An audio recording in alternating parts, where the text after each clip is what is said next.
Well, good evening, everybody. It is the 7th episode of Real Talk Bluegrass. I'm Michelle Lee, your host. Thanks for joining us here on Bluegrass Music TV.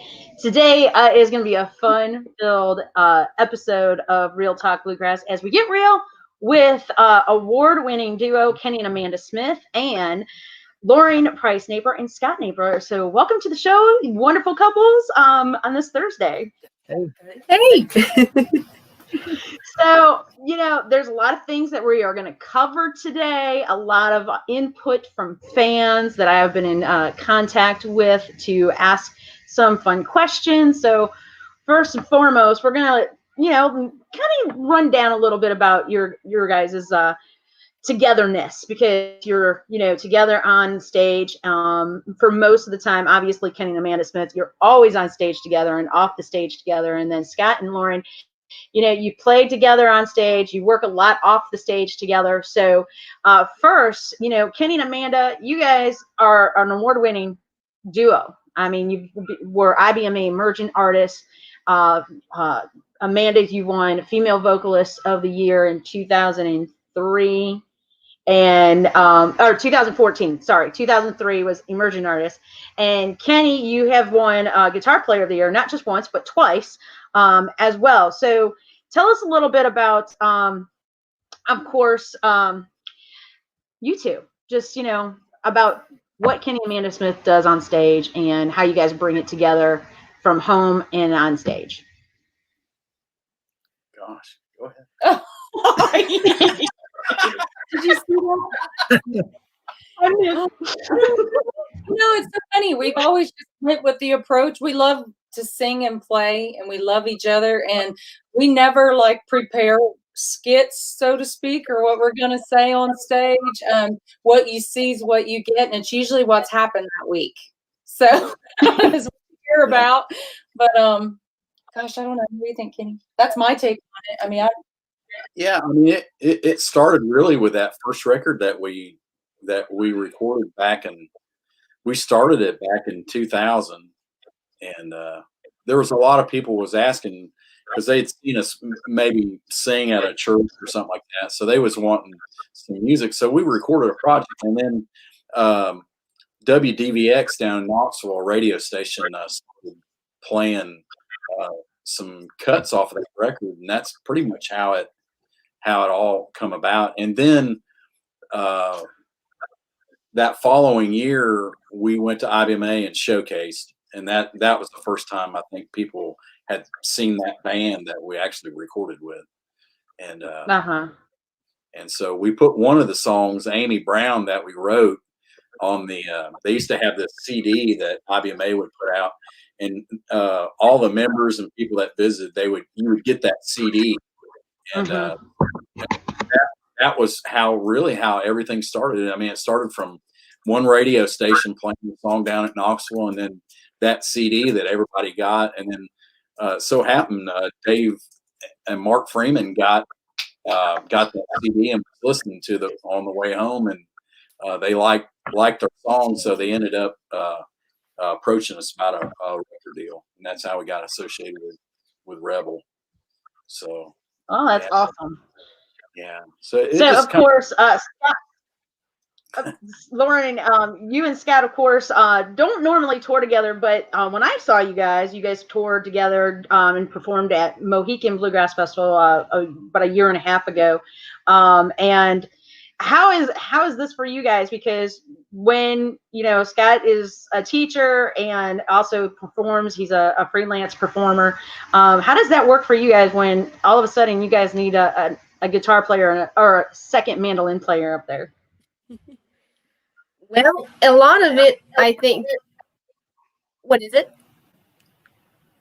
Oh, yeah. A lot of it, I think, depends on his schedule with work. He's worked well. I mean, professionally as a touring musician for 20 years, but worked full time at the Bluegrass School now for the last 5.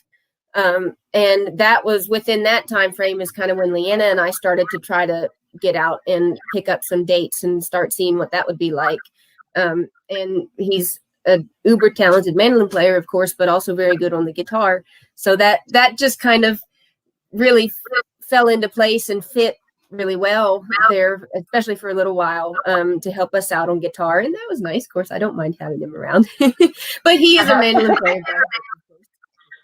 Right. Scott, similar with Kenny. I think it evolved. I mean, they never really had a band for the longest first stretch. So I'm like, well, I'll help. We didn't really consider a full-time band until this past year, anyway. Yeah. So yeah, it's all about the music. As I told you earlier, it's my first time ever playing guitar on stage was with the gals, Price Sisters. So I was there for the music, but ultimately the mandolin brought us together. Yeah. Yeah.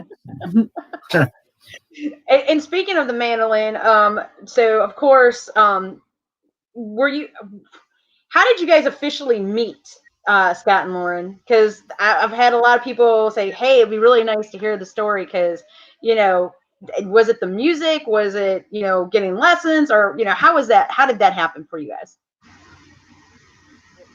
Well, a duo. Yeah. Okay. You do half, I'll do half. Okay. Well, actually, Leanna and I were playing at which I was thinking about this earlier, and my mom was talking about this because I think they're watching too. But when we first met Kenny and Amanda, when Leanna and I were younger, it was at a little festival in St. Mary's, West Virginia. And that's actually the same place that Scott and I met several years later. The festival was a different name, but we thought that was kind of interesting. There's not a lot of bluegrass or like big name festivals up around home, but there was a festival that in St. Mary's, West Virginia, that was about a half hour from home for us.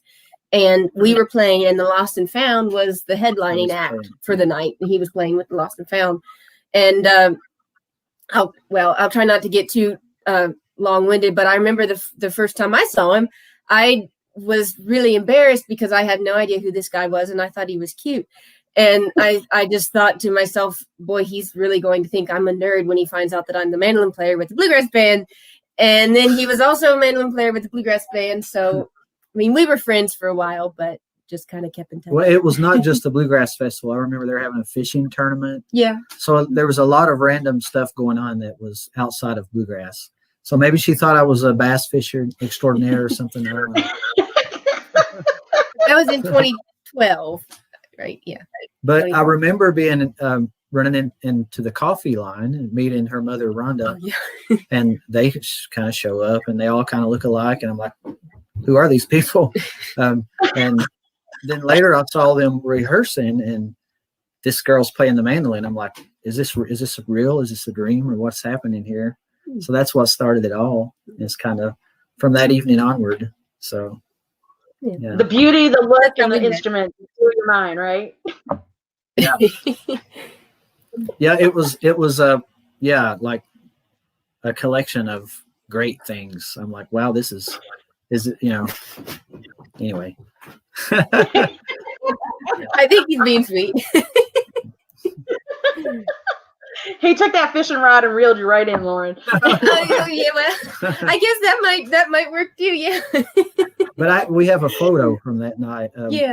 A good friend of Alan Mills and the Lost and Found, Stoney, we call him Stoney. He was with us, and he snapped a photo, the best I remember, and we still have it. Yeah. And it's literally the first time we ever played together, and we're in front of each other. So yeah.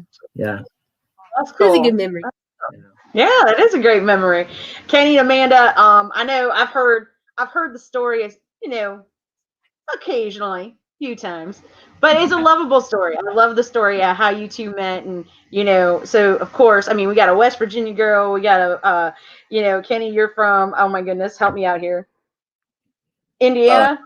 Indiana. Yeah, Indiana. Okay, all right. See, and I don't have it in front of me, so I'm like, I'm pulling that one out of my head. So, I mean, how does that happen for the two of you to meet and, kind of start the relationship that has begun the history? Go ahead. Well, everybody was playing at Milton Opry House, and it was in Milton, West Virginia, right outside of Huntington. And Mom and Dad and we hadn't been to anything in a couple months, probably about 3 months or so, anything bluegrass. So Lonesome River Band Third Time Out was playing down there. It was like, let's go. And we went. Of course, Kenny comes out on stage. I have no idea Tim had left. Tim also. And I'm like, I told Mom, like, who's this? And so anyways, I watched the whole show and everything and went up to him after the show and I stand there talking to him. I was really nervous. There was like a row of girls that drove up from Nashville that wanted to meet him because he was the new bachelor in bluegrass or something. I don't know. Anyway, tearing a hole through my back, and I'm nervous, and he's throwing hints at me like, "Man, it's really lonesome out there in Virginia with no one to sing with." I'm like, "Really?" Just flying over. Anyways, but I gave him a little cassette tape I had made. It was a bunch of country songs, and it had my phone number in it. And I thought, I am going to give him this, and that way, if he'll have a contact, a way to find me if he wants to find me. And he called the next day when I was at church. So, so that's history.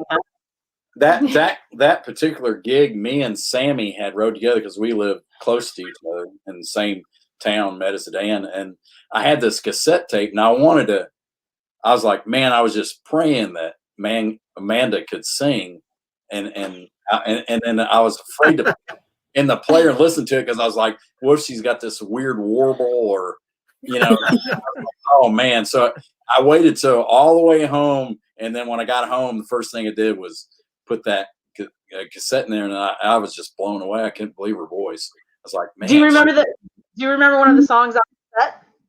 Yeah, they were all country songs, kind of classic country songs that that I knew. I mean they were all good, but her voice, I just remember hearing her voice going, man, she can really sing. And I called her up, and then on our first date, we went back to her mom and dad's house, and so we're sitting on the couch, and she said, do you want to pick? And I mean, I just happened to bring my guitar with me, and I never had a girl say that, before, and I think we probably played 2 or 3 hours, I think, that night, and it was really wild because she knew a lot of the gospel songs that I knew and grew up, hearing. And I used to sing in a quartet when I and play with my cousin's quartet, and so a lot of those songs she knew from just older Southern gospel songs, and that was probably the neat part because we played pretty much 2 or 3 hours and pretty much knew the same songs, and that's pretty much where all this started. Really, was right there in her mom and dad's kitchen. Look at that, right? Jeez, mom and dad didn't know what they let in the house, huh? I remember her mom had cooked this. It was like a deer stew, and of course my favorite. I'd been on this. I'd been up in Medicine, where it's like on this mountain where they don't have, any fast food place or anything. So I'd been up there like 2 months, and man, I hadn't had any home cooked meal. And when she said, "Oh, do you want some of this?" And man, I was like, "Oh yes, I would love that." I remember everything. Everything she had on the table, from the bread, everything, and it's like, man, it was so good. Oh, well, okay. So, Kenny, I'm going to start with you first because you played in numerous bands. You're touring with Amanda. You're also on and off the road with Band of Rooks, but you've played with Lonesome River Band as well. What in your touring time with all of them, and excluding Amanda, what is something that you remember memorable that has brought into what you and Amanda do on stage or even off stage performing? Gosh, one of the things that I got from the Lonesome River Band was we were always trying to get younger people into bluegrass. And that was one of the things and then still, I mean, that's what we try to do too.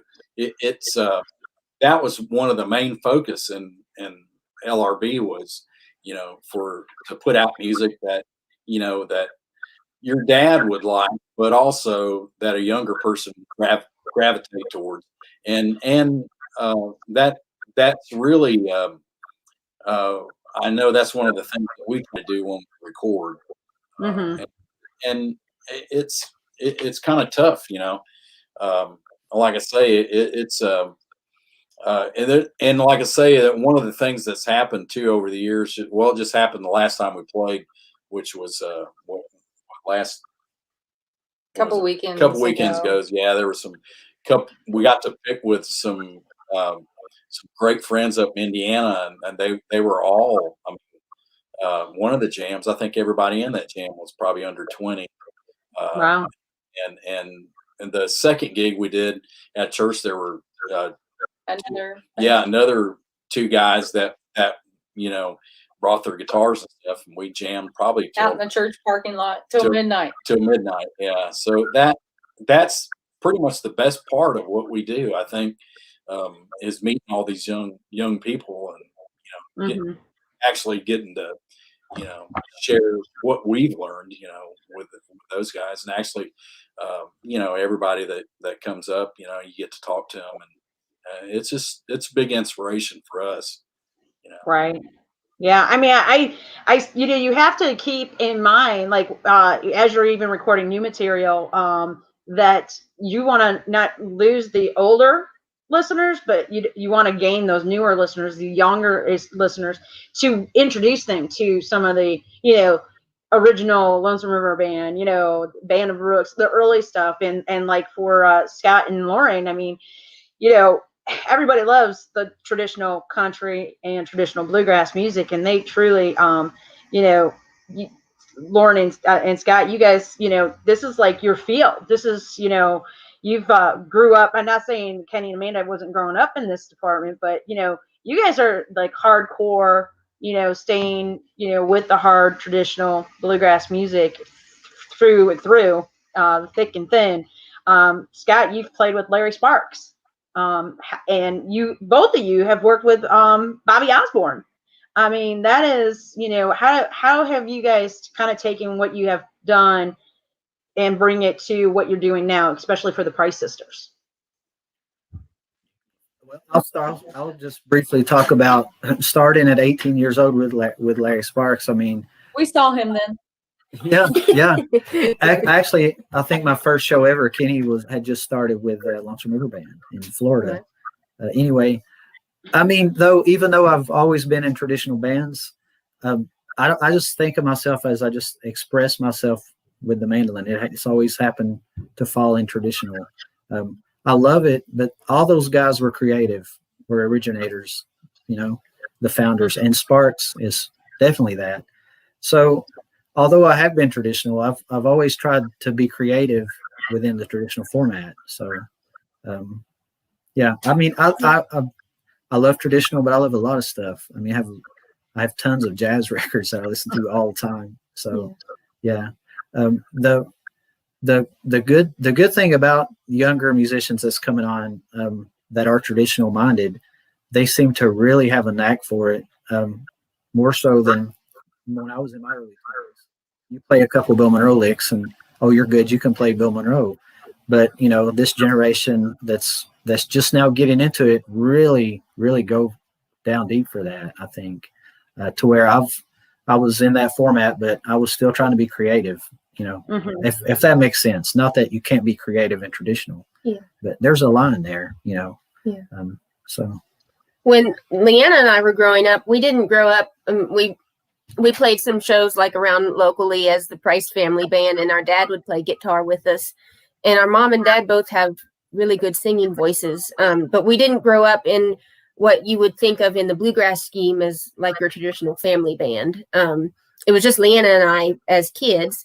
And so when we grew up singing, we learned to sing and learned harmony singing from mom and dad. But that was kind of more on like Carter family style stuff. Johnny Cash and John Denver even was the stuff that they sang when they were growing up together. So that's kind of what we started out in. But and I know this was huge for so many in Leanna and I's generation, but the Oh Brother Art Thou movie came out when we were 5 or 6. And so when we started going to like little talent shows around, we would sing songs from that soundtrack. And they just seemed to really be suitable, you know, for what we wanted to do at the time.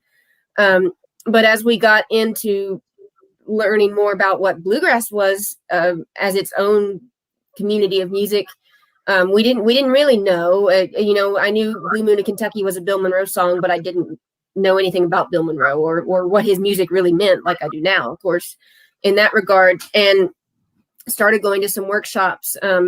Mike Compton was a huge influence on me when I was younger, and still is today, of course, but getting into Monroe's vein. And I say all this to say that as because I know a lot of people know me as a Monroe style player, and that's what I love. That's what I'll always love. But when you mentioned like working with Bobby Osborne, you know, a few years ago, I never thought I would have gotten to be around Bobby like I have been now. And I consider that one of the biggest blessings in my life musically. And he is a perfect example as someone who is in the traditional vein, but always pushed the envelope as far as looking to make your own stamp on things.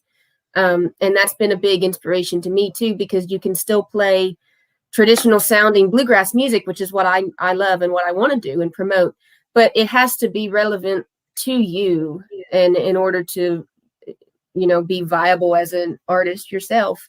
And I mean, that's something I'm still figuring out, I think, but that's been for sure. But that's kind of been my take on it over the years anyway, especially. Okay, for her to say that she literally was 5 when Oh Brother or Art Thou came out, I feel really old right now. Just say. Maybe 6. I think 6, but that's better.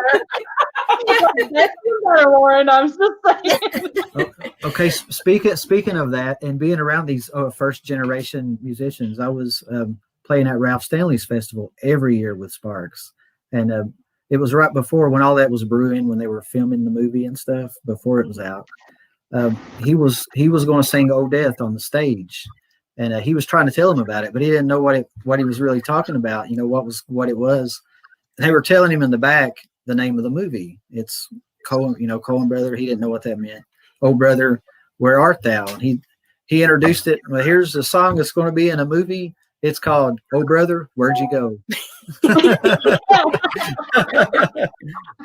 Well, and that's funny, kind of on that note too. Our parents did take us to, and Alison Krauss though was a huge influence on. I mean, that was some of the first bluegrass music Leanna and I ever listened to when we were younger. But our parents did take us to one of the Down from the Mountain tour concerts in Cincinnati whenever they were doing that tour. And I mean, we didn't know who really any of these people were at the time, except Allison.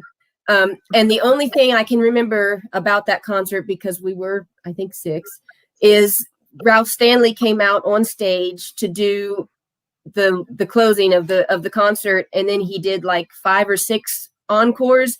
And at that point, I was tired of sitting there. And I feel so bad for saying that now, because that's really my only memory of it. But, you know, when you're little, I guess those things happen. But yeah. It happens. It does. Yeah. Well, and you guys, all 4 of you have been an inspiration for generations. Well, for some, you know, for teaching and giving lessons. And so, Scott, you, of course, are associate professor with Hazard Community Technical College, the Kentucky School of Bluegrass and Traditional Music. Tell us how you got involved with that. I know I'm done. I'm over. Tell us a little bit how you first, for starters, you have to learn how to speak well to announce where you work in this outfit. Well, just from the director, Dean Osborne, I would rub shoulders with him in the Lexington area playing in bluegrass bands. And of course, he's relation to Bob and Sonny. And he puts on the Osborne Brothers Hometown Festival here in Hyden, which is huge. And just, you know, being around that, I looked up after years and years of just totally surviving as a traveling musician. And it was I don't know. I felt like I was old enough to where I wanted to get more involved with a way to give back, but it was always in the back of my mind to work at that school, and not just any bluegrass school, but that school. So, just out of a discomfort one night, I sent Dean a message, and it was like 2 years later when the opening was coming up, and he wasn't allowed to get involved with the hiring process. He just nudged me and said, "This is happening. If you still want to do this, there's a hole here if you want to try to jump in this." And one of my musical heroes, Curtis Burge, I mean, he was leaving the school, and I just took a step at a time. I mean, I said, as soon as I got out of high school, I started on the road with Larry Sparks. So the realm of higher education was foreign to me. Outside of what they needed was a touring musician with 20 years of experience. So I did the audition, and baby steps, and I got the call, and here I am. I love it because I'm still surrounded with music, but as Kenny said, reaching out to young musicians and finding what clicks for them. It's been so good for me as a teacher, but also as a musician. I've discovered a lot of new music from the kids, if I can call them that. And it's really been a blessing, to say the least. I mean, to have a real job. It's got to be a great feeling because you're teaching them, but they're also kind of teaching you in return. As they're bringing things to the table as well, right? Exactly, and analyzing, and I'm sure Kenny knows, and Lauren, when you're breaking this stuff down and slowing it down, and sometimes they catch on fast and they play that back to you, and you think, oh, I could do better than that. Is that what I showed them? It really analyze your own playing, when you have. Now, Kenny, for you, of course, I mean, guitar player of the year, numerous times, and everybody is fascinated by how you play. And I think this is kind of funny. Before I, have you kind of talk about lessons and things and teaching, it's kind of interesting. Both Kenny and Amanda play guitar. Both Scott and Lauren are mandolin players. I just, that I think is very unique. And I just like today's like as I'm looking at you guys, I'm like, wait a minute, I picked, couples that actually play the same instruments. So that's kind of awesome. But anyways, so Kenny, you of course, you've been teaching, you've been doing lessons, you do videos, you kind of, pulling the ropes of, especially during this time, during COVID-19 and the pandemic, where, touring is not an option right now. This is really where the lessons are coming in, right? A lot of folks wanting to, learn. And you don't just teach bluegrass style, you teach a lot of different styles as well. Yeah, I mean, it's basically, I had my website up for, gosh, I think 2 years. Yeah, I had it up for 2 years, but I was slowly getting content up there. But this year I really got to, record, edit, and really get a step. And then I actually went to a subscription model a couple of months ago, and it's been a challenge, with this, because it's I've had to figure out how to film it, how to edit, and then sound, lighting,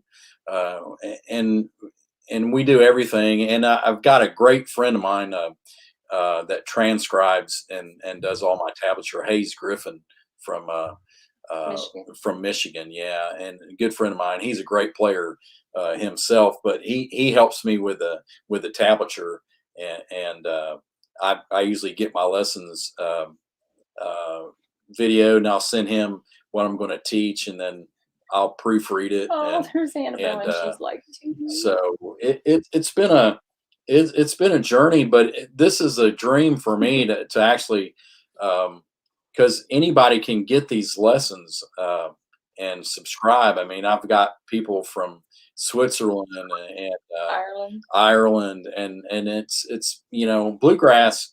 I always think of it as right here in the States, but man, it is really worldwide, and a lot of you can tell on Facebook, some of the friends that asked to be my friends, it's just like they're from all over and they love bluegrass. That's one of the things that I love about the teaching website is all the people that has bought lessons. I mean, they're not just from here. I mean, I'm getting to reach out, to somebody that probably would never get to have a one-on-one, one-on-one. Right. Well, so as you're filming these, when you're putting these together, I mean, you're doing probably a song that how long does one take to create? Because you're trying to give them, the front view, the angle, get close up to the bridge and everything. How long does one take for you to create?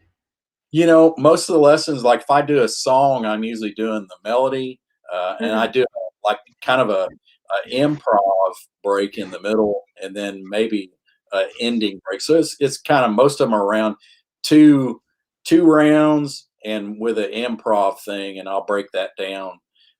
It's just variations, but most of the lessons usually take about, when I get them all edited, about 30 minutes or about 20. They wind up being. Yeah, about 20 minutes on a song. Now, some of this stuff I've done is like, hey, here's 4 licks that you can use, and they'll be kind of different things, and that's for I kind of designed that for people that has played for a long time, but they're kind of in a rut and they want to learn something new. So this is kind of a quick thing that, hey, here's four things you can learn these and go out in the jam and use them.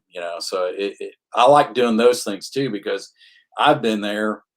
You play the same old thing, and here's 4 new things you can bring to the jam. And I mean, it's I kind of, when I teach on the perspective, hey, this has helped me as a player, right?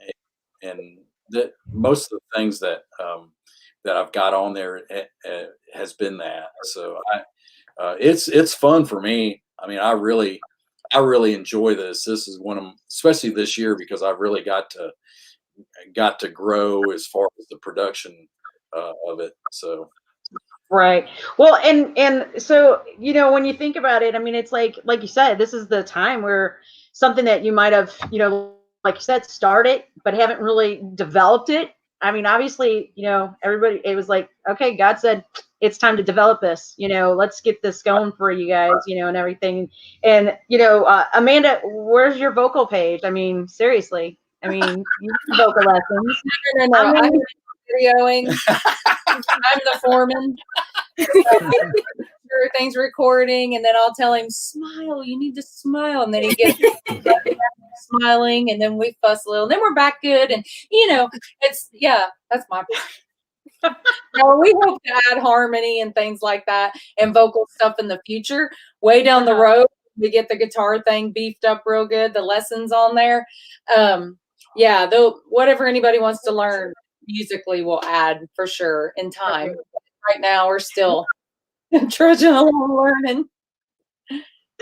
And Lauren, of course, I know you give lessons as well. I know one of our fellow fans, Rick, out in California, is one of your students. And I think it looks like Cody Arnold is another student of yours, instructor.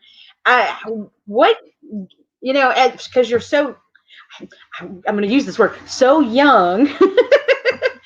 How did you get involved into doing instruction? How teaching yourself? Is it from Scott encouraging you, or did you do it before Scott? Oh no, I mean I think definitely a lot of that comes from encouragement from him, because I mean I've always been more of a shy type person, and then everybody that knows me pretty much knows that, which isn't a bad thing. It's just my personality.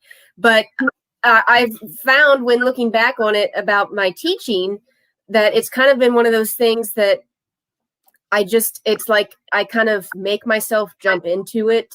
Otherwise, I'll just get too nervous and talk myself out of it. But if I just say I'm going to do this, then I do it, and it's fine. And that sounds kind of silly, but I guess that's kind of how I've just tried to take on more of that stuff, especially more recently. I did some very beginner, like little ones boot camp at Bean Blossom mandolin. I think that was my first teaching position was being their mandolin instructor at Bean Blossom for the week for a couple years. And then one of my musical dreams, I guess you could say, or goals, was to teach someday at the Monroe Mandolin Camp that Heidi and Mike Compton host. And I got to do that in 2016 and 17. And since then, I've just worked to pursue that some more. It's not been something I've actively pursued as much as we have been now building a band and working towards that and touring. But this year, especially, I've taken on more Skype students and FaceTime and have tried to do that more actively because it's a means of staying active myself. And I want to help others and inspire people that like I was inspired when I was younger. So it's been something that I've gotten more into, I guess, recently, from the private sector. But I've done a few camps and yeah, it's so far I really enjoy it. Well, locally too. Yeah. Oh, go ahead, Scott. I was just saying locally as well. We have some younger students or that are interested in the school that are too young to come yet. So yeah. They kind of go Lauren's way. We've had several of those. Yeah. So, well, yeah. And I think, as well as the festivals, like you said, have, workshops there at the festival, whether it's for a couple days or the full week. I think that's like encouraging for other artists who may not be like, oh, I'll take part of it. Who else is going to be the instructor with me kind of thing, and kind of introduce everybody into doing that to get used to being a teacher, because so many people do look up to you. I mean, no matter how long you've been playing, it's how you play and how you present yourself on stage. And all four of you, when I've seen you guys play, you guys present yourselves in a way where it's like you're reachable, you're teachable, and accessible. And that's one thing about bluegrass music. Artists are accessible to help others, from beginning to even people who've been playing for years, that are like, oh, I could learn a little bit more, I mean, that'd be awesome. So one of the things I want to remind everybody, of course, the Price Sisters got an album on Rebel Records. Heart Never Knows is their latest. You guys are also in the studio, hopefully kind of working through the COVID-19, the pandemic, to get a new album started this year. But Kenny and Amanda Smith have With You, and that's on their label, Farm Boy Records. You've already have had numerous hits off this album. And it's just, I don't even know what to say. I mean, Too Often Left Alone, Feeling of Falling. When I first got the first single, I was just blown away because, I'm a huge fan of all yours, but it was like, oh my goodness, this music, it's so you. It's so Kenny, so Amanda, to the T. Whether you've written the songs or not, they are fitting, and which is remarkable. And currently, I know you guys got the Johnsonville. What's the name of that song? Yes, thank you. So that's been climbing up. And currently, I know on my show, a lot of people have been requesting How Many Rivers, which is a beautiful song. So, and Norman Rockwell. Oh my God. We've had this conversation about that. It's unbelievable. I wish I'd written it. So, I mean, you guys definitely have a lot of amazing new music out. I mean, and everything. And again, what's awesome is you're being recognized for it. Scott, for your work as a mentor, you're nominated for the Momentum Mentor of the Year this year. For the Price Sisters, Lauren, you're nominated for Instrumentalist. And then your sister, Lena, is for Vocalist. I mean, that's pretty darn cool. And of course, Amanda nominated for the Female Vocalist of the Year once again this year. So that is, kudos to what you guys do, because that is saying, people are watching, people are paying attention, and they love what you're doing. But we're going to take a little veer away from the music, if you don't mind. And we want to get to know you guys a little bit more. Is that okay? Oh, yes. We're good. We don't know what we're getting into, so we'll say yes. So I don't know if you guys have anything to write on. If you do, that'd be great, because I kind of don't want you guys to see each other's answers. So you kind of can't look at each other. There's no cheating. Hi, Miss Annabelle. How are you? I gotta get her in there. Love her. I got a clipboard. So you guys can't cheat. You can't look at each other's answers, because some of them, I prefer you not to. And don't be shocked. And disclaimer is this is for fun. Nobody's going to get harmed. Relationship will be intact. You did not come up with these questions, right? And that is true. Some of these questions I did not come up with. I'm definitely kind of going off the cuff of what I normally do during this show, but I felt you two great couples is going to be the ones to do this with me. So, all right, are you both ready? Are all four ready? I think so. Okay, I'm gonna start with something simple. Don't you worry. What was the first song you danced to at your wedding? Did we dance? We'll just put our favorite song. I don't know if we danced. Really? I don't think so. No, I know mine. I'll put my favorite one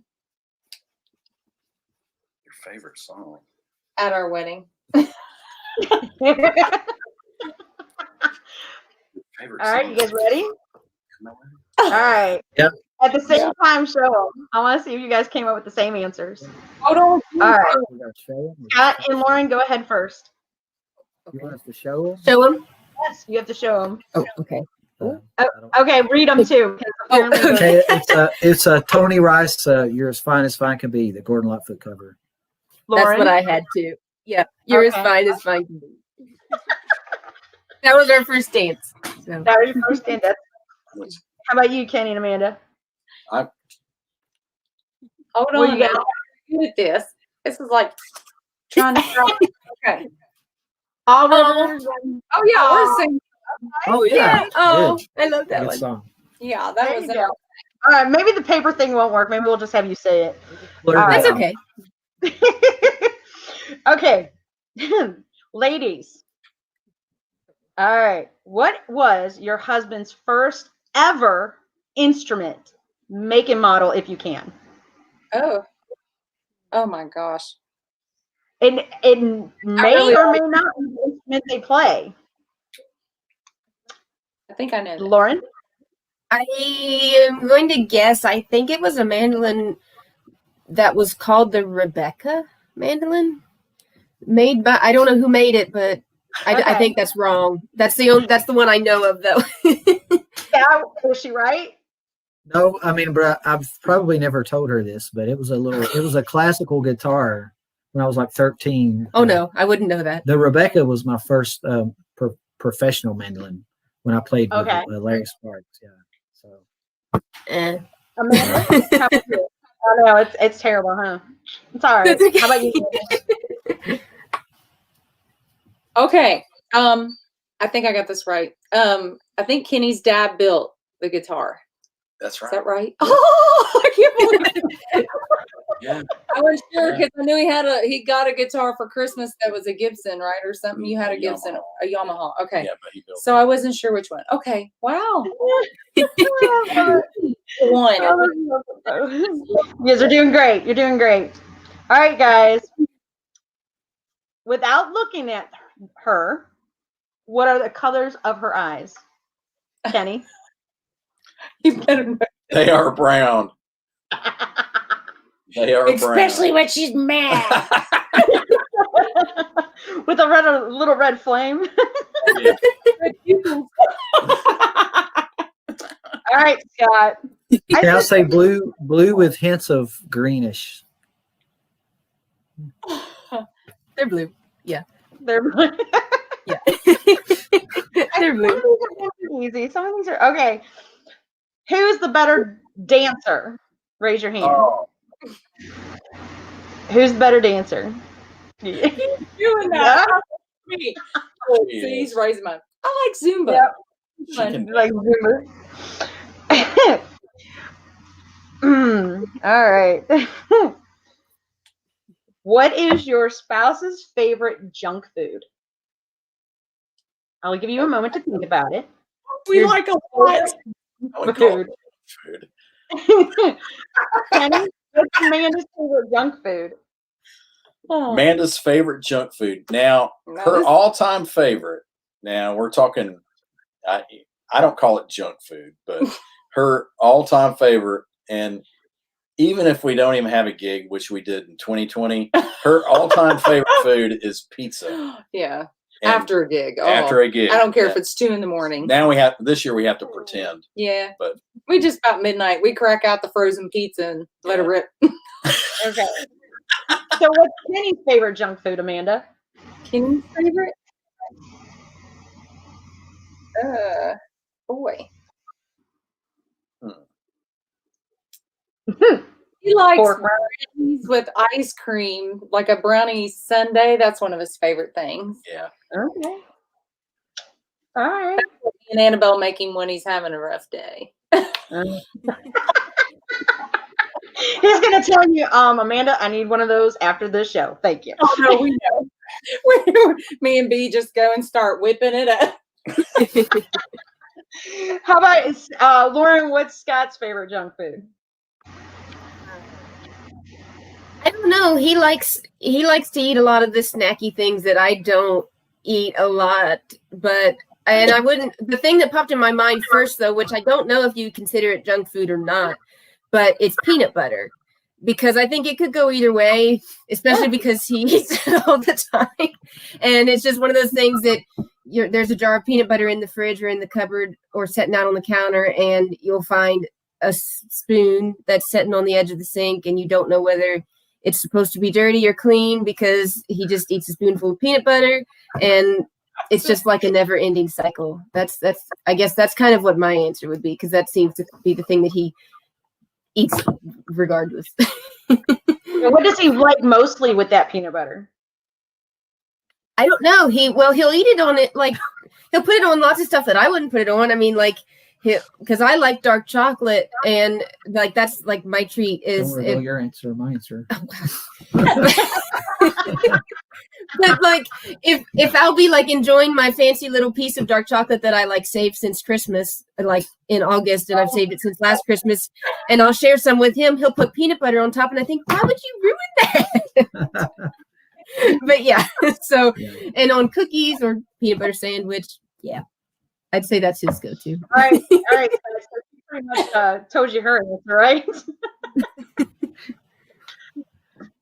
I don't know. Oh, Do I have a different answer? An amazement that you still had chocolate from Christmas. That's impressive. It's hard. Yeah. I don't think Sometimes. for me, We're always chocolate like, doesn't last like 5 minutes. Well, I guess there's hiding spots sometimes to where it's one of those things that like you won't find it. Yeah. The chocolate. Oh my. All right. Ready for the next question? When is your mother-in-law's birthday, Scott? I always get her a gift, but I am sometimes reminded of when that is. It's in the fall. What? I don't remember that. Sorry. Sorry, Mom. Lauren, how about your mother-in-law? Hers is either June 29th or 30th. I think it's the 30th. Yeah. Okay, Yeah. but you're right. Is she right in the month at least? Yeah, she's got it. She got it. What day is it? It's the 30th, yeah. right? Yeah, it's the 30th. My mom's is May 14th. So, Around Mother's Day. yeah. Sometimes it's on Mother's Day. That's always a good thing to remember. All right, Kenny and Amanda, when's your mother-in-law's birthday? We'll go with Amanda first. Oh. Man, I really don't remember. I'm thinking maybe it was the fall. Yeah, August. August. Oh, okay, yeah. Yeah. His mom, she's been gone since 2001, so we haven't had a birthday party for her for a little bit, but we will someday in heaven. But So my mother-in-law is this Saturday. Oh, Oh, 29th, yeah. This is awesome. I love it. Hey, Peggy. Oh. Alan, my brother-in-law, Alan Bartram, wear halos. So I'm telling you, they could do no wrong. She would get on to me and my sister first, even if it wasn't us. That's right. So All right. Who spends the most money?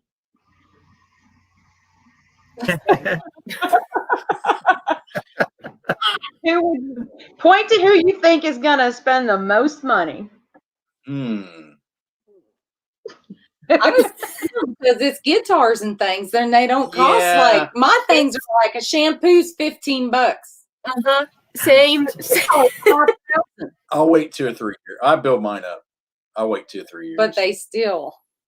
And he's the one that doesn't consider himself a guitar player, but he has more guitars than mandolins, I think, or at least the same amount. So They're actually tax write-offs, right, Kenny? That's right. That's right. Yeah. Just helping out the income tax there. All right. So I know. Okay. So Kenny and Amanda, you guys have been married a little longer than Scott and Lauren. Lauren and Scott are getting ready to celebrate their 2nd wedding anniversary. But do you recall what you gave your spouse on your last wedding anniversary? So obviously, Scott and Lauren, it would be for your first. And Kenny and Amanda, I don't even remember how many years you guys have been married, but it's been forever. So, but your last year's anniversary. Did you guys give each other anything, Kenny and Amanda? We actually didn't. We went on a trip. We usually do a trip. Yeah. Okay. Well, that's a gift.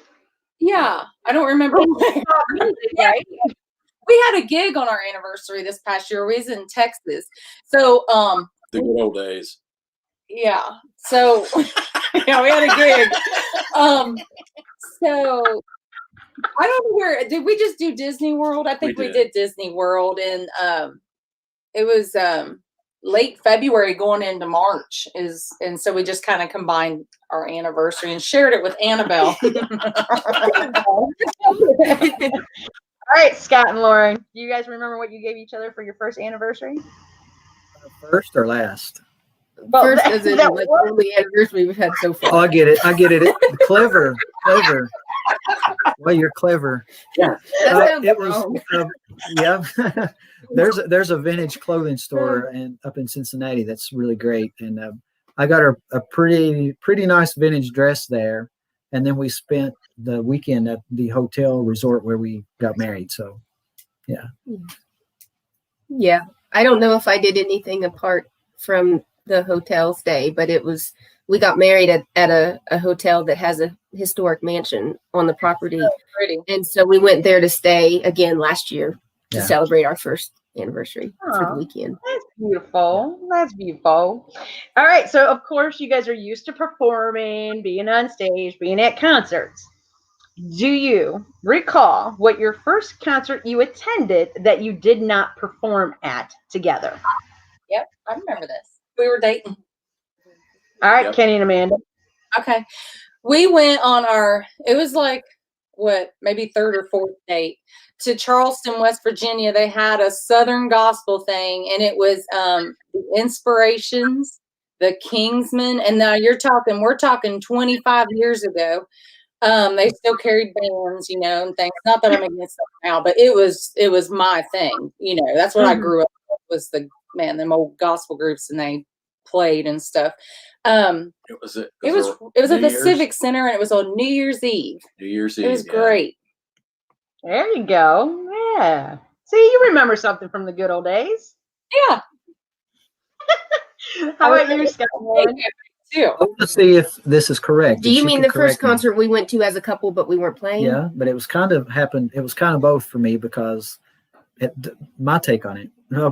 I played the day before at this place with this Tyler Childers, but I left and then came back to meet with her there, and we we saw the Traveling McCurry's, or no, Del McCurry Band. Yeah, it was the Del McCurry Band So- at Appalachian Uprising, which Yeah. has not been a festival now for several years. So that was one of our first dates was at that festival, which is If you ever Yeah. attended that, you would. It's a doozy. Was Yeah. a doozy. yeah, kind of a weird one for a date. But my mom and my dad and my sister was there, and he was there. He had played the day before. He's right. He played the day before with Tyler, and then he came back up the next day because we were going to be there again to watch Del. To watch Del. Yeah, so we watched Del together. So I remember it was pretty rowdy, and we were on the very front row, and all this like a mosh pit kind of thing. And I remember it was either Ronnie or Jason looked out in the crowd and goes, "Scott," and here I was standing in the middle of all this. But yeah, that was our first concert. Cool. Oh, that's good details. Good details. Here's a good one. All right. Do you know your spouse's shoe size? Scott. I'm gonna go with 7. All right. Lauren, what about you? You know his? He said 9.5. Or 10. 10 on boots. 10 in boots, but he's a 9.5, I think. Most of the time. All right, Kenny. How about you? You know Amanda's size? I do. It's around 7.5. It used to be. Used to be 7.5. After being pregnant, my feet got bigger, which I heard and I thought they was all lying, but it's true. So it's an 8 now, but it was a 7.5 until 5 years ago. Yeah. How about Kenny? You know his size? Or is it 11? 10.5. 10? Oh, see, I don't shop shoes for him. He's too picky. He wouldn't let me pick him out. No way would you. I That's a mean, good. All right. Whether it's getting ready for a show or not, and I want you to point to who you think this answer pertains to. Who spends the most time getting ready? You play too. Huh? I know. Well, it's right.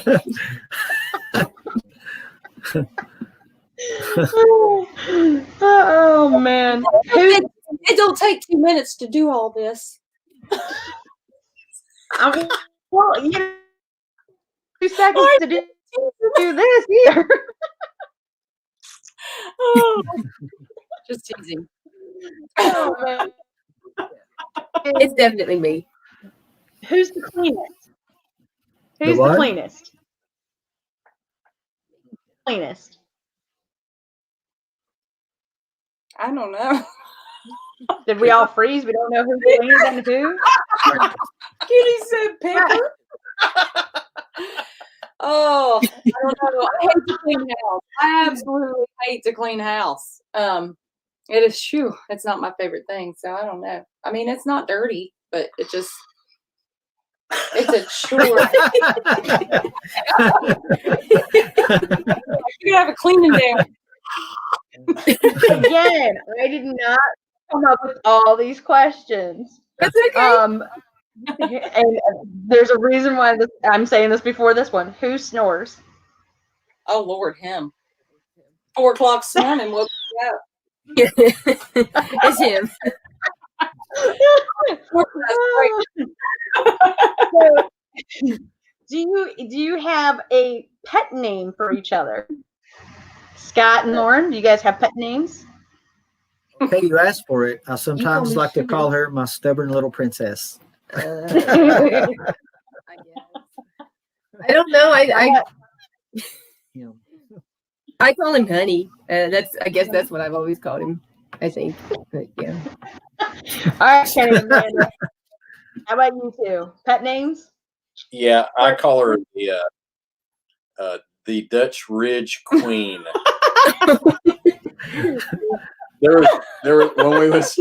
when we just started dating. I was at Mohican Festival one time playing, and some guy came and goes, "Oh, you're dating that Amanda Collins?" Said that, said she's the Dutch Ridge Queen. And that there was this little place by I our had house. no idea. It was an auction house, and she used to go down there, and I guess she was a crowd favorite, but they all called her the Dutch Ridge Queen. Okay, I will retract for the longest time, and still occasionally I call Lauren my Buckeye baby. Buckeye baby. I'm from Ohio, so Guys, OH man. All right, so guys, this is questions for you. First, what was the first meal your wife cooked for you? Oh, And was it good? Scott? Why always Kenny me some first? time to think because they've been together a little longer. Oh, But- Lauren can cook too. This will be great. I know. Was it chili and butter? That's an easy one. It's this magnificent mandolin cherry pie that had FOs and a bridge and strings. It's not a meal, but that's definitely. Lauren, They're kind of known for their pie. Their pies are really good. they look good. I cook it all the time. All right, Kenny.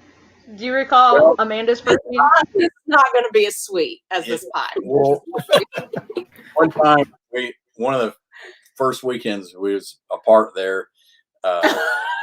Went LRB. She decided to make the soup. Minestrone soup. Yeah, minestrone soup. Well, she had went to work when we got home. We got home early that morning, and when I got off the bus, when Sammy dropped me off my house, I went up and I saw this tomcat, and he was digging in the bank, and I thought, "Man, what is he digging?" And when I went over there was all these noodles coming out of the bank. I was like, "I can't believe this!" And so when I called her at work, I said, "Hey, you're not going to believe this." I said, "When I got home, man, this tomcat was digging in the bank," and I said, "There was noodles flying out of the bank," and she goes, "Oh, I can't believe that." She goes, "I made this soup for you and I buried it."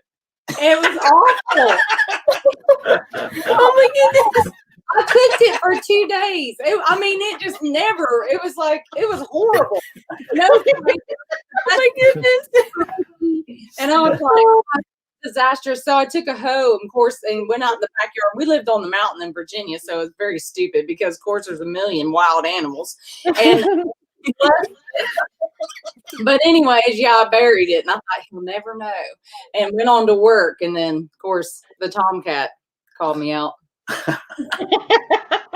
you're creative.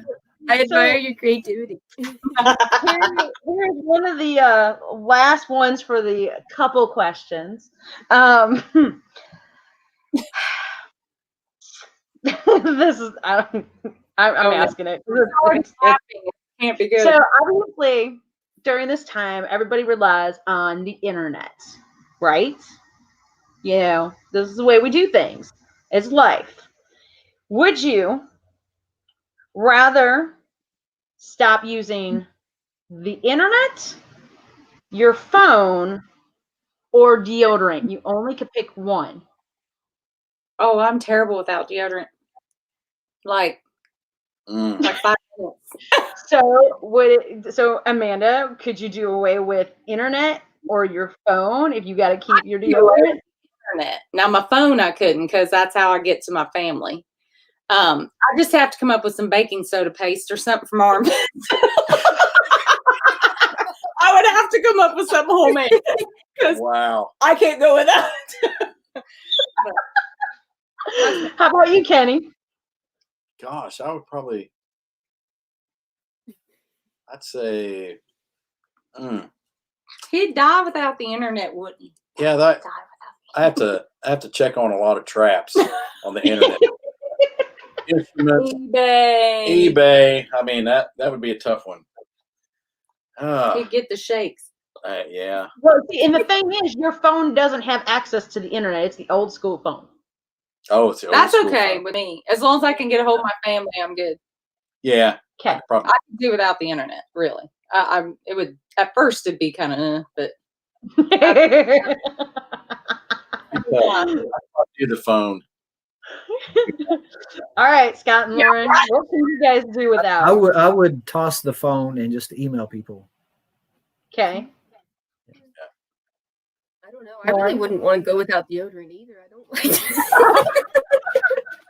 find you. I don't know that. I mean, we never had internet growing up, which I know. I mean, many people didn't, but a lot of people my age did, but we didn't. And I never had internet till we got to college, and so I could do without internet. I think. I mean, it's the way that we market stuff now, and reach people. But if I could go to the library once a week, that's what we used to do. If we still had that option, then definitely, yeah. Okay. All right. So, all right. Last question, Scott, Kenny. This is for you guys to answer about your wives. Do you know the perfume that they wear? Oh. He can't even smell it. Kenny, we'll go with you first because Amanda's cracking me up. But he don't even know it because he used to work on a pig farm and it ruined his nose. West Virginia Red. They need to make a perfume for me that's called that. Gosh. I wear that. What do you wear, Amanda? I got a couple of different ones. Armani Code is my favorite, and then Flower Bomb is one of my favorites. Need to write that down. That wedding gift. There you go. Got it now. All right, Scott. How about you? Do you know? Yeah. Well, I'm imagining that since she has such this vintage vibe and stuff, and this is probably wrong, but I want to say Chanel No. 9. I couldn't tell you what that smelled like if I wanted to. I don't honestly think I own a bottle of perfume, which I don't know, maybe you're supposed to, but I don't think I do. I don't think I do. I suppose I wore perfume on our wedding day, which I guess I did, but that's like deodorant. I mean, just deodorant. I don't think I have any. So, do I win? That's a lame answer on my part. Yeah, he won. All right, ladies, do you know the cologne that your husband wears or doesn't wear? Or body wash? Yeah, this is easy. I buy it because I make him wear it. Okay, what is it, Amanda? Polo, the green bottle, and then I just bought him some Armani for men this past Christmas. All right. You're right. How about you, Lauren? What's Scott wear? He wears most often, I think he has a couple, but it's one by Adidas that it's in a clear glass bottle and it's blue color. I don't remember the exact name of it, like Rain or Moves. Moves. Okay, Moves. But it's Adidas. I had the brand right. Oh, on this funny note, okay, so going back a little bit into the music, so we're having fun. I appreciate you guys participating in those wonderful questions. I didn't ask them all, but I picked the ones I felt were good enough to share answers with. So funny stories on the road, whether it was with your wife, your husband, or other bands that you've toured with. Is there anything you guys could share with us that we could get a kick out of on this Thursday? I mean, kind of, continue the laugh moment during these times. We'll start with Scott and Lauren. Can one of you guys give me a good funny story? I guess I could call up a long, 20 years worth of stuff, but this is fairly recent. When I first started working at the school, the Kentucky School of Bluegrass, I was super excited because I've been friends with Bobby Osborne at least since 2000. But I was around him every week and 2 days a week. I mean, it didn't take me long to figure out that he was pretty high tech. I mean, he's on the internet, he's on websites, he texts and all that. Yeah. So, wow. Yeah, he's got the most up-to-date phone and all that all the time. So he was staying in the next town over in Hazard, maybe at a hotel. And I was driving back to Hazard. I was staying with my mom and dad for the first couple of years back. And I saw this car parked in this real remote area up on the overpass. I mean, just really dark. I saw like Tennessee plate, the tags in the car. I pull in behind him, thinking, "What's wrong? What's wrong with something going on with Bobby? I'm gonna save the day here, And I walk up around his car, look in, and he's all wrapped up in a text message this long. And he's like, "Hey, Scott," he said, I was like, "Everything okay?" He says, "Yeah, this is the only place between here and Hazard where I can get out a decent text." I just thought it was so cool. He's got this, he knows this one little spot where he can get internet, and it couldn't wait, he would get this text out. So that's awesome. Lauren, do you have a story for when you guys been on the road with your sister? I don't know that. I don't know that. Yeah, the one that came to my mind first, which isn't really a story in and of itself, but like the strangest gig we've ever played, maybe, was for a cattle auction, and they had us. This is several years ago now, probably, but they had us. It wasn't. I don't know if it was 4-H or what. It wasn't 4-H. It was like a cattlemen's association up home, and they wanted bluegrass music in the middle of their auction, to entertain the buyers and whatever. But it was just in a cattle barn. Of course, we're country girls anyway. We didn't think anything of it, except we just stood in front of the show ring and played while they pulled the cows through. And they were making all kinds of noise in the background. It was just like, yeah, kind of. It's like, well, I guess, we're there to play some music, so that's what we did. But it was kind of probably our strangest gig, maybe, would be. That was cool. All right, Ken and Amanda, you guys are up. So many. The most recent, we had a gig about 2 weeks ago in Indiana. So the Monday, we was heading back home, and where we stayed overnight. And so this Pilot truck stop, they had free RV dumping. So I thought, oh man, that's great. So we went over to the Pilot. So I'm getting our coach out there, and so I get in front of the tank, and I'm dumping. Get my hose hooked up to the tank, and when we bought the RV, this guy, I guess, felt sorry for me because I didn't have anything. We went out, we flew out to Kansas, bought this coach off of this guy in Kansas, and so he gave me this dump hose, and I'm thought, and so I didn't know, and I've been using it for, we've had it for like a couple years. Well, and there's probably no telling how old it was before that. So, man, I get pretty much 3 days all at the festival or whatever. So I start dumping the thing, and I reach over there and I pull the valve like that. It explodes. And the hose explodes. It was like straight out of the movie RV. Like when it was Robin Williams. All over him. Yeah. And I'm sitting there, I'm like, my eyes, I go, oh my gosh. And I'm like, and then it hits me like, this is hilarious. Gotta get the camera out. I know it was in the coach. I just got outside because I thought, hey, fresh air. I'm going to do this and get some fresh air. I didn't have my phone with me. I hate it. Yeah. It was all over shoes. Oh, it went everywhere. And it was like when it's split in half, it was like a cobra. And it was trying to jump out of the way. And I was like back. I was like, I pushed the valve closed, and then it was like it was too late then. Whoa. So would you say that is something to encourage somebody to pursue a career in music, is to have experiences like that, Kenny? Yes, and it was and so makes you stronger. Oh yeah, made me. So you had to go in before we could go on. It was epic. And then I had to sit there. While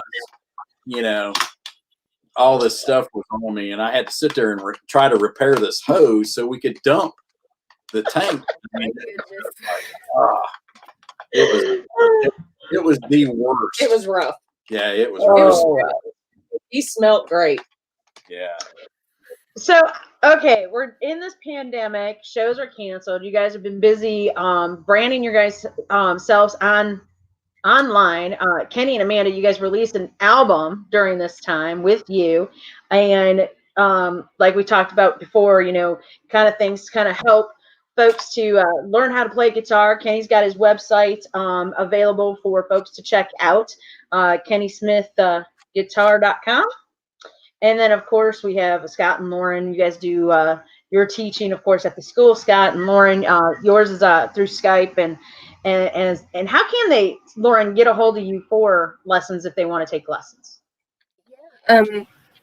You can find me on Facebook. I have my own page, Lauren Price Napier, or the Price Sisters fan page works just as well too. That's the page for the band, of course, that we run. And everybody can see that, but Leanna and I operate that. So Facebook is good. Well, pretty much you can find any website too. You can, my email is on there. Send me a message or send me an email. I don't mind. Awesome. Well, this is always good. It's a lot of fun to always do something different outside of being on the radio and doing an interview, talking about albums, because this is a show where, obviously we get a little real. We gotta, kind of focus on getting to know the artist a little bit more outside the music. And this is, a great evening. You guys definitely have made this fun and memorable. So I truly appreciate all four of you being part of it, and Miss Annabelle. Besides the music and what, and kind of keeping that alive during this time, what else has been keeping you guys going? Because I know I follow all you guys on Facebook, so I know Kenny, you've been a little active with rebuilding a Schwinn, right? Yeah, I've got a pretty I wouldn't say big bike collection, but I got a bunch of like 60s banana seat bikes and stuff. But the bike I bought at our local car show, it was a 57 Schwinn Hornet, which was like kind of a paper boy bike back in the day, and I've been rebuilding it. I just bought the frame at the car show, and then when I went home, I always collect parts and stuff like that. But I had a good majority of the parts that was on there, and I bought a chain guard off of eBay, and I'm slowly putting that together. But I got it together enough to ride it now. So I just like a couple of key parts. Looking for a tank. They had this tank, and then they had the fork truss bars. I'm still looking for that. So if any of the viewers got a 1957 Schwinn fork truss rod or tank, we will trade albums. Yeah, I'll trade. 58. Well, and of course, I want to mention this because we all lost a dear friend in the business, Steve Gully, last week. And you guys, before when we all found out he had cancer, Kenny, you designed his sticker. Yeah. To help raise money, and you guys are continuously getting some more made, if I'm not mistaken, right? To help with the 100 orders. Yeah, I had drew Steve for the T-shirt, and then I wanted to make some stickers, for him, case stickers, because musicians love. There you go. Musicians love these case stickers. Yeah. So I drew that. I drew a character of Steve, and for us to remember him by. But yeah, he's such a good friend and a good Christian guy. He was just a great friend. I mean, I'm going to miss him dearly. Yeah. Oh yeah, definitely. It's that is like the coolest little character of him. I love it. So people, obviously, I encourage everybody to check out Kenny and Amanda Smith's website to order your sticker if you want to get one. Like I said, the money is helping with expenses and everything. So for this Gully family. So thank you so much for doing that. And it's, Scott and Lauren, you guys been busy as well. Scott, you kind of started doing this 5 must-have bluegrass album thing not too long ago. Tell us a little bit about that to kind of keep, things kind of loose and fun during the pandemic. Yeah, I mean, my downtime from playing music is listening to music, pretty much. And a student, friend of mine, helped me build a turntable record cabinet, because it's so hard to find cabinets that hold records, you know. And I have this late 70s Pioneer stuff, and got the cabinet. Finally got all my records together in one place, because I've had them in different locations and stuff. And then just going through my records, putting them all together, I realized I had several of my favorite records, because whenever I would see it, I would just grab it. You know, 4 or 5 versions, copies of the same record. And then my work at the school around youth all the time, and knowing that there's a resurgence of vinyl, especially with youngsters. And then I was thinking about bluegrass musicians in different locations, to where you can't go to the yard sale and find 15 Ralph Stanley records that one guy bought over 30 years. Like in Eastern Kentucky, you still can do that. And I wanted to place those records into the right hands of kids that can't maybe find them. And yeah, you can listen to them on YouTube and stuff, but it's not the same. I mean, especially if you're a record collector. So I just put together my top 5 must-have bluegrass instrumental records and just put it out there. There's no strings attached, no catch. They're free. I'm giving them to the right. And I've had maybe 35 emails from kids from everywhere, from New Zealand to Canada, and it's really touching. In fact, I'm going to announce right now, I'm going to do a volume 2 coming up after this one. And we'll give 5 more of my records away to students or kids, just young musicians. So, yeah, it's a passion of mine. Well, I think that's cool, because you do it for, like, if I'm not mistaken, to like, what, 18 years old that you giving up 11 to 21. 11 to 21. Yeah. So that's amazing. That is such an amazing thing that you're doing. Like you said, you know, you got to keep the music in rotation. You got to get the youth involved, and that's definitely one way to do it. And so obviously, Amanda and Lauren, I know you guys been doing different unique things as well during your downtime. I mean, obviously, you know, baking, cooking, gardening, canning, and I don't know how to can, but Oh, Lord, I would cry if you make me do that. But Lauren, you have a unique thing. You and your sister, of course, we all know you guys like the classic style of clothing and everything, but sometimes it's time to make the cycle go around. So you've been kind of going through your closets and kind of putting some things up for available and seeing who's interested in, you know, a piece that's been worn by a Price sister, right? well, I guess I hadn't thought of it that way. If that's great. But you think about it. If you have a picture of you in it next to the dress, boom, it's a Price memorabilia. People buy them. Bam. That's right. Well, we both have, like I mentioned earlier, a lot of people in our generation kind of grew up with internet, but I think we're kind of the last generation to grow up with either or, just depending on your circumstance and where you're at. We grew up in a big family, and we're all really close and in the country, and so kind of old-fashioned things has always been our thing. Our dad's an auctioneer, and so we just have always been around antiquing and that kind of thing. So Leanna and I have always enjoyed wearing vintage style dresses, particularly whether it's vintage style or actual vintage pieces.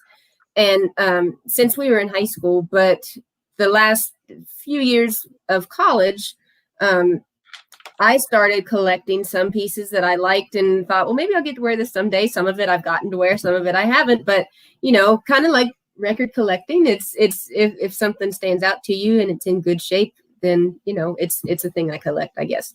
Right. But anyway, I recently started an Etsy shop for that, and I'm also a cat mom, so it's called Tabby Cat Vintage Company. If you'd like to check it out, selling some vintage clothes and some collectibles, things like that. And you know, it's fairly new. So I hope it's something I can kind of keep up with for a little while. But yeah, it's fun.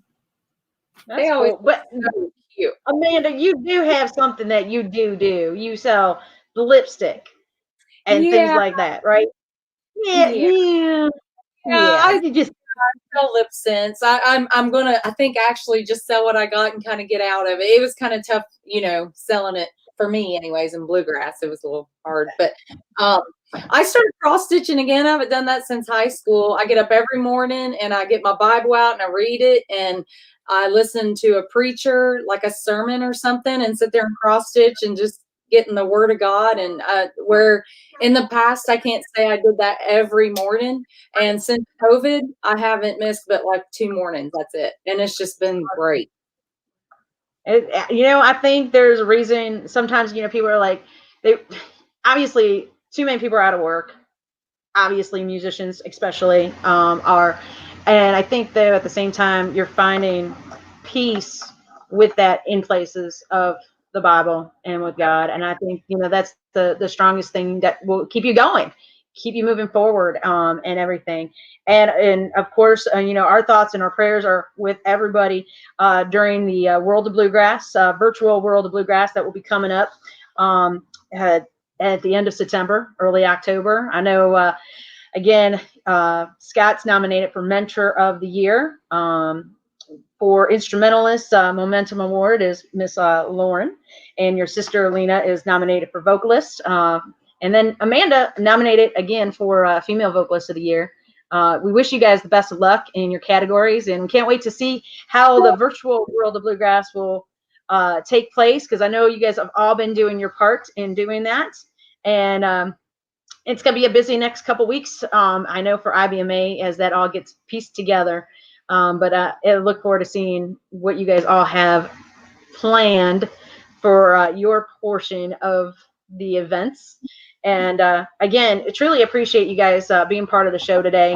It's always great fun getting to know the artists a little bit more, like you said, outside the music. But again, both of you guys have wonderful music out. Kenny and Amanda, with you, a phenomenal album. People need to definitely snag it up if you don't have it. Lauren, you and your sister with the Price Sisters, you know, amazing, great projects from the EP to this album that came out in 2018. Looking forward to new material as well. Scott, we wish you the best over at the college and continued success inspiring those younger generations of bluegrass and old-time country music lovers.